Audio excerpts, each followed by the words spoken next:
Hello, hello, hello. Welcome to Mindfulness Monday Community Check-In Edition, where I am having live guests to join me so I can check in on them. What a check-in looks like is, how are you really feeling beneath the mask that we all tend to wear sometimes? There's a lot happening in the world.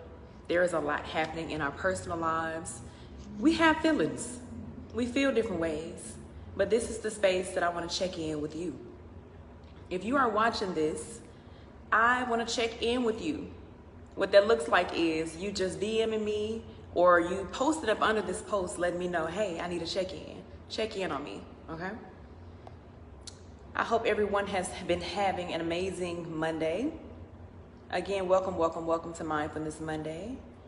I'll be adding my guest, my first person that I'd like to check in on here shortly, so stay tuned in with me.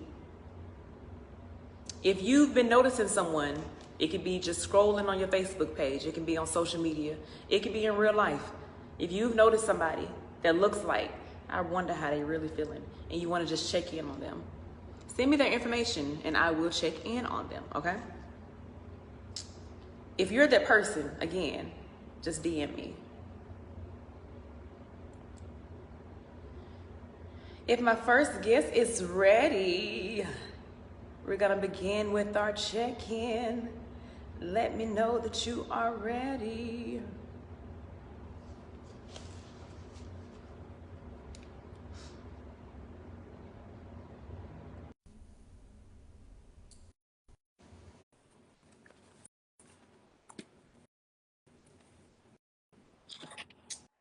Hello. Hello. How's it going over there? It's going good. I'm just winding down for the evening, so I am just getting out the shower and I'm hot. So it's kind of the perfect time to do a check-in. Okay. So this is my beautiful cousin, theH.O.U.S.E. Actually, your mother, Miss Latanja Millhouse, recommended me to check in with you. She said, I want to check in on theH.O.U.S.E. Okay. So this is your check-in. What is it that you are expecting? What do you feel like the check-in is? I have no expectations. I feel like it is just to, check in on people, see how they're doing, be that person to be able to hold space. And yeah, I'm open. Good. So I also like to always say no expectations because we're just going to have an open conversation. If you need to move around, you're at home. So if you need to do whatever you need to do, this is a free space to do so. Okay, so my first question to you is, tell me how you're feeling spiritually, mentally, physically. Okay. If you can describe those, try to use one word and then we'll break those down. Spiritually, mentally, and physically. Yes. Spiritually. Spiritually, I am feeling. How am I feeling spiritually? And take your time. If Okay. you're just not knowing, we're doing a check-in. The question that I asked her was, tell me how you're feeling mentally, physically, and spiritually. Because oftentimes we just tell people how we're feeling, overall. But I want you to kind of break those categories down for me.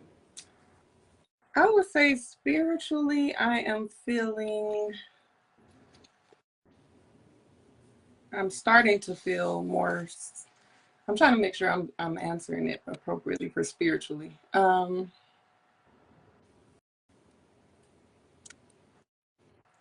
feeling like is it one word or can I just however you need to describe it? I'm feeling like I'm in like a transformational space, like shifting. So that would be the word. Mentally, I'm feeling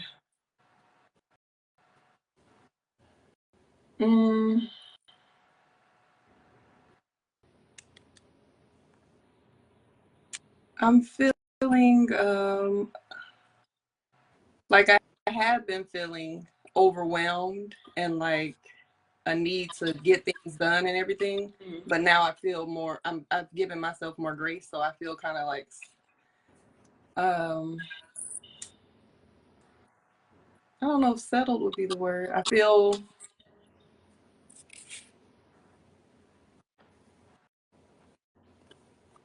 more grounded, I guess I should say. And physically, I feel fine. I feel like I've been drained, so I've been getting more rest, and I feel a little bit more rested now. So physically, I feel good. I feel energized. Okay. And I feel Am I frozen on your hot. end? I didn't hear you. I said, and also I feel hot. Yeah. And that is The heat is on. I just got out of a hot shower, so yeah. That's fine. Am I frozen on your end? You're frozen on mine. No, I see you and I see me, and we both moving.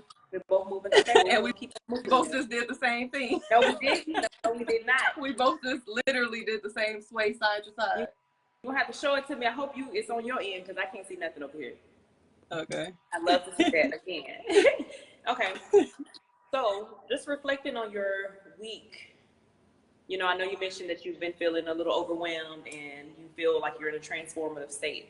So just reflecting on your week, how do you feel like you have unpacked the feeling of being overwhelmed? I feel like, because I traveled last month, I've been feeling like, because it was like a spare of the moment trip, that I've been feeling behind and needing to catch up and just overwhelmed with all the things that I need to do.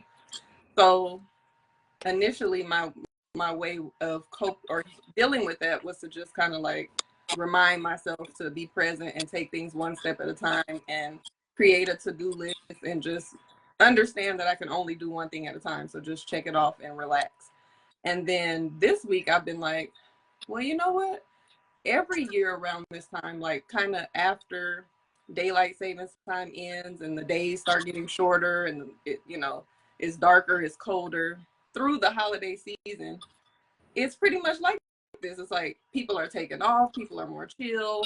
There's other things going on, prioritizing being with family and friends and just kind of floating through the rest of the year. Although trying to be a business owner and all of that, you have to prepare for the upcoming season, the upcoming quarter and all of this. I have to just tell myself like, this is the time to rest and hibernate and reset for the new year. So instead of feeling all overwhelmed and behind, I'm just giving myself grace to know that I'm right on time. I'm right where I need to be. Everything's going to be handled, and just enjoy the relaxation without the guilt. Right. I do struggle with that, relaxing guilt-free. Absolutely. And I was going to say that's kind of easier said than done. Right.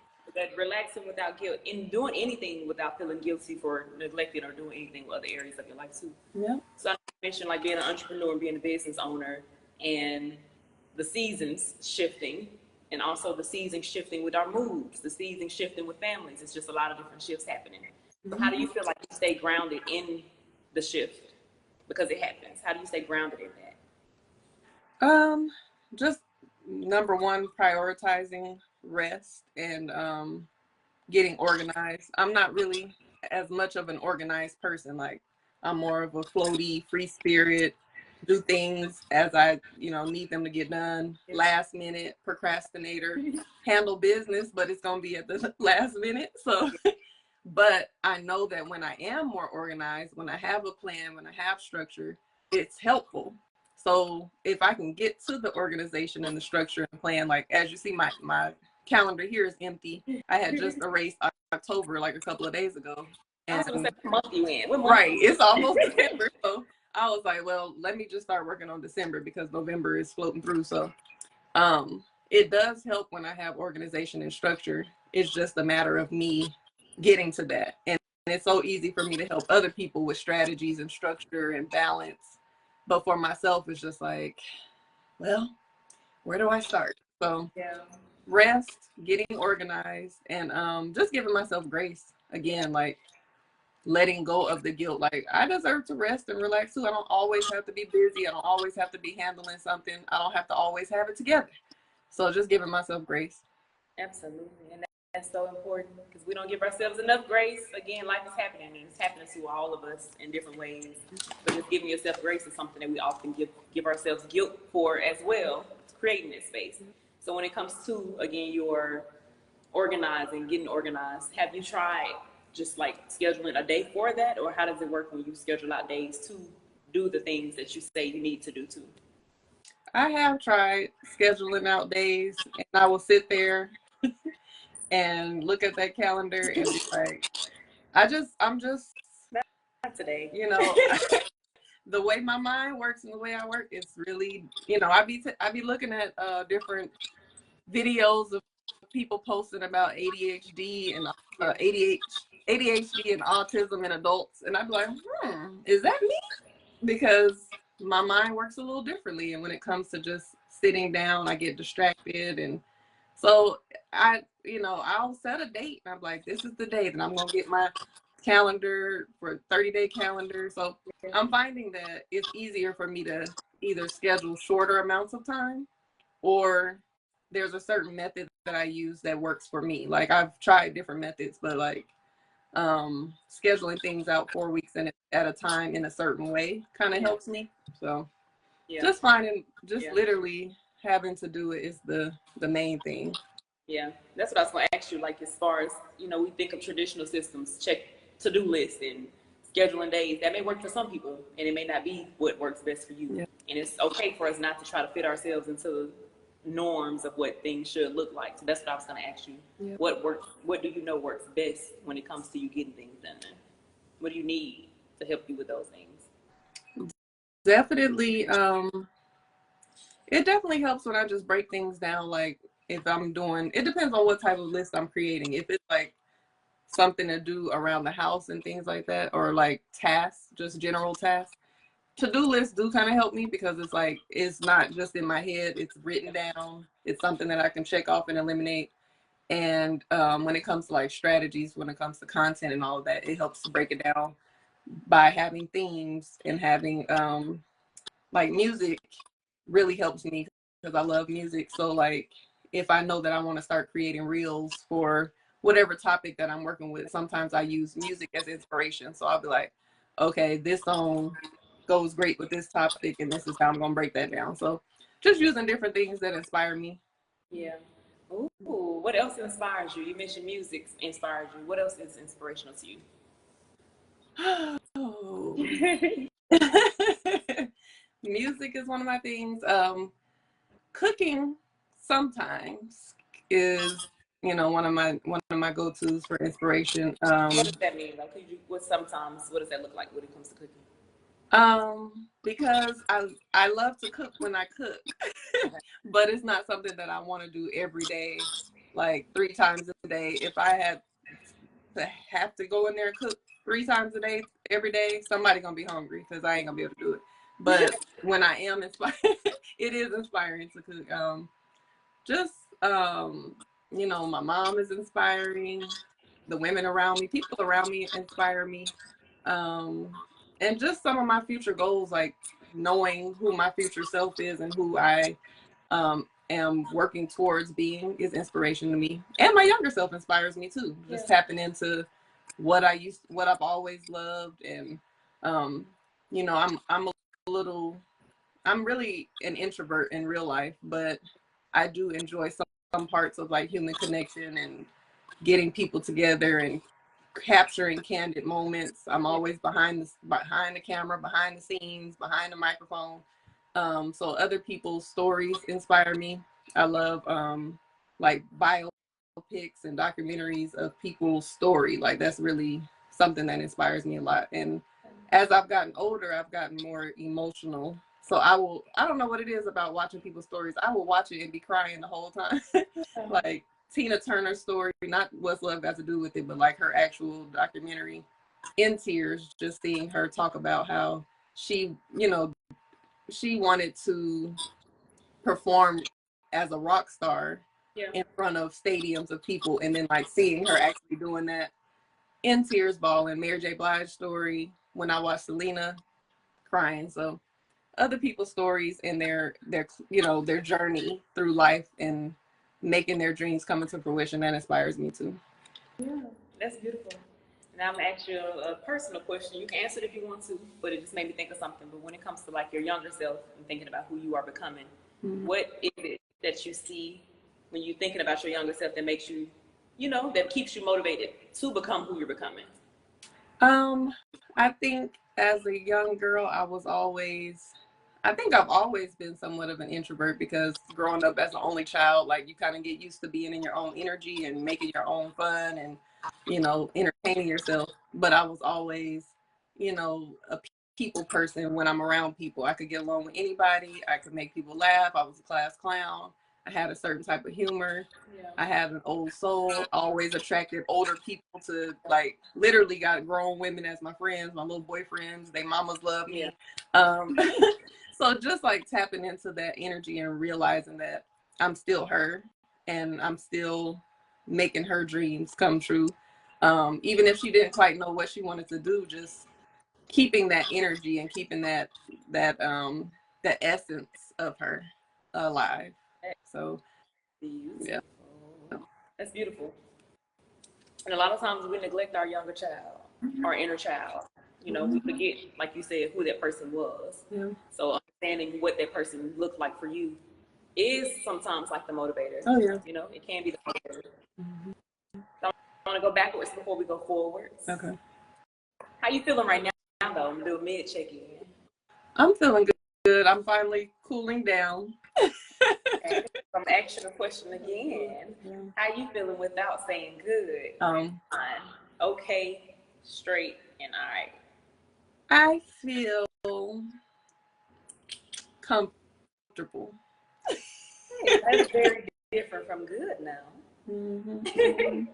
Okay. So you mentioned the holidays and like the holiday season and different things happening around this time that typically always come around. How do the holidays make you specifically feel when it comes to like your emotions and being grounded and different things like that? I would say I noticed that the past several years I haven't really been in the holiday spirit.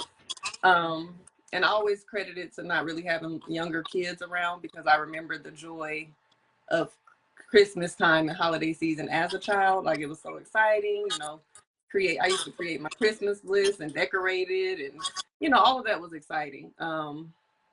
And now it's just kind of like, well, it's just another day. But I want to tap back into that energy and that nostalgia. Like me and Mama went into Target probably like 2 weeks ago, and seeing all the Christmas decorations and stuff, I kind of felt that nostalgia and that holiday spirit and enjoyed it. And I'm like, oh, this is exciting. So I do want to tap back into that. Sometimes holidays, sometimes they could be a little sad just because you think about the loved ones that aren't here that you would normally spend that time with. Like I know after our grandma passed, those first couple of Thanksgivings were really hard for me. And just thinking about like my family in Denver, sometimes I miss out on,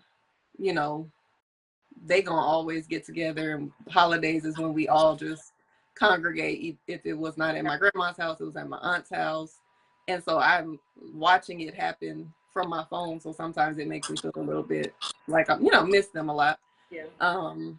And then my dad, he's in Denver, and I know that holidays are really important to him. So that guilt comes from that. Like if I'm not spending the time with him, so it could be a little mixed feeling. Sometimes I'm like, it's just another day. I'm enjoying staying at home, eating good, watching movies, chilling, being able to spend it with my mom. And sometimes I kind of feel like, I want to be with family.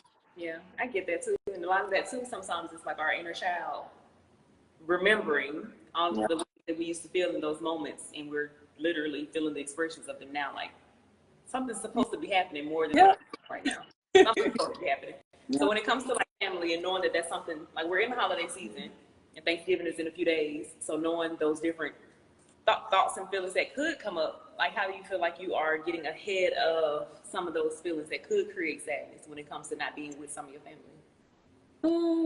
Just looking forward to other opportunities to get together and making the best out of whatever the situation is. Like this Thanksgiving is probably just going to be me and Mama, which is always lovely too. Like we always gonna have us a good time. We're gonna have a good meal, catch us some movies and rest. So it's not that I'm like, oh, I'm disappointed that it's just me and you. It's more like, just looking forward to other opportunities. Like, oh, okay, well, I'll get with them on this day, or this wedding is coming up or whatever. So looking forward to other opportunities, and just knowing that I'm just grateful that everybody is alive and well and celebrating in their own way.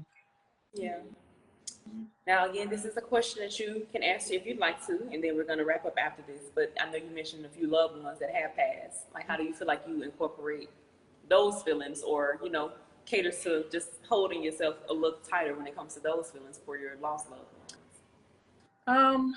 I always incorporate them into my daily walks of life. Like I always honor and acknowledge my ancestors and my loved ones that have passed on. I talk to them daily. I, keep their memory alive. Yeah. And when I need to, I might look at pictures. If I still have access to listening to their voice, I'll do that. And just knowing that they're all around me, and they're rooting for me and working with me and protecting and guiding me, as a part of my spiritual team, I kind of lean into that too. Yeah. Now, what is your, thank you, Usher. Thank you. And I wanted to add to that too, because a lot of people don't know how to incorporate sometimes. Again, a lot of times we just stay in those low moments instead of trying to find a way to help ourselves in those moments that we don't know what to do. Right. So that's helpful. Yeah. Okay, so when it comes to your support system, do you feel like you have a support system and people that call and check in on you, or that you can just call and say, hey, I need to talk. I need to tell you how, what I got going on. Do you have that in your life? What does it look like? I do have that. I feel like I have a lot of people in my support system, but I guess I don't want to say categorize, but there's like different levels of how much I allow myself to lean on my support system. So I would say my mom, being the closest person to me, probably knows the most of my business, most of my feelings, unfiltered, raw, whatever, just all out. And then I have, cousins cousins and close friends that I'll call and talk to about certain things. But I might not per se limit what I say, but maybe limit the way in which I say it. Like there's nobody that I just call and just bust down crying and just like, oh, I'm going through all this. It might be like a conversational. We're talking about each other's issues. I'm holding space for them. They're holding space for me. And I might say what I'm feeling, but it's not too often that I just lay it all on the table. If the tears come, it's just gonna have to be like they just need it to come out. But I don't just call and dump. Even when I have therapists, I notice that it might be a moment where I really do need to break down and cry, but I don't. And I'm like, this is the person that you paying to hold space for you and not be biased and not have any type of, emotional connection to what you're talking about. This is the time for you to break down and cry. And I'd be like, a tear or two might come out. But so I just have to work on allowing myself to let other people hold space for me a little bit more. Are you open for it? Would you like to be held a little bit more when it comes to you being able to just literally break down the walls and just be true to your feelings in those moments? I'm somewhat open. I think I still have to do some work to be able to fully allow other people to know my innermost thoughts and feelings and really just release. So it's something that I still have to work on. Yeah, but you are aware. Self-awareness is the key to a lot of doors. Yeah. Okay. So would you have any type of feedback when it comes to like this check-in? What do you feel like can be added, or what do you feel like this space will create? Like, what type of advice can you offer when it comes to check-in time? For you? For me, or to anybody listening that maybe needing a check-in, not really wanting to ask for one, or just what check-ins look like? Yeah, I think in general, just creating a judgment-free, safe atmosphere, which you have created, is the number one thing. Like, do more listening than talking if you're holding space for others, and you know, reach out to those that reach out to your strong friend, reach out to your funny friend, reach out to your seemingly have everything together friend, because those are usually the ones that are holding everything in and, dealing with stuff because they're not used to either being checked in or they don't want to burden anybody. So, yeah, just creating a safe space and not judging people for what they may say or what they're going through or how they may express themselves if you're going to check in. Yeah. How are you checking in with yourself for the rest of the night? How do you plan to check in with yourself? Oh, I'm I'm semi-closed, so Okay. I have people that people that have called me. If y'all watching, I'm sorry, I didn't feel like talking earlier today, so I called a couple people back, but a couple people gonna have to wait until tomorrow. I'm just getting ready to eat and relax. Like holiday season, I love movies and just catching up on shows and just kind of vegging out, like on the couch, chilling and relaxing. Like I can do my work from my phone. If I got work to do, emails to do, won't be any of that tonight. I might do a little editing, but for the most part, I'm like semi wind down mode and just chilling for the rest of the night. That's what I need. That's what my body wants. That's what my mind wants. Just R&R, rest and relaxation. And that is your business. That's your business. And even when it comes to people, like you said, that may have called you that you haven't answered to, I want us to be more comfortable with knowing that it's okay to not always answer your phone. Yep. Now, I understand everybody may have stuff going on, but if you don't have the space for it and you're not in the mood for it, it's all right. Yep. It's all right. Okay, so do you have two people that you can offer, or two people in your life, or that you've been seeing on your timeline that you may just want to check in on, and I'll check in on them? Who would you like to check in on? I can send you two people. Okay. Okay. Any other questions? Any questions for me? Anything else you'd like to share? How you doing? How you feeling today on this marvelous Monday? On this Mindfulness Monday. I'm feeling well. Like you mentioned, I got my food on warm. So, that's going to be my check-in after I'm done with this live. So I'm feeling well. Went to my yoga class, and now I'm just checking in so that I can get back to my check-in after this. So I'm in a great space. What's for dinner? Ooh, some Papa John's. Okay. But I also made some macaroni and cheese, some of the vegan chicken, and what else? Vegan chicken, macaroni, Papa John's, so the black eyed peas, rice, and kale. Okay, a nice balanced meal. That sounds delicious. Very excited, very excited. And some homemade lemonade. Absolutely. I'll be over. Well, thank you, Asha, for allowing me in this space to check in with you. You have to be open. You have to be open to be checked in with. So I'm glad that you were open. Thank you for checking in. I appreciate it. All right. Well, you have a great rest of your evening with your closed self. Relax and rest. Do your thing. Mind your business. I ain't gonna call you. I'll talk to you another time. All right. Love you. Talk to you soon. If you are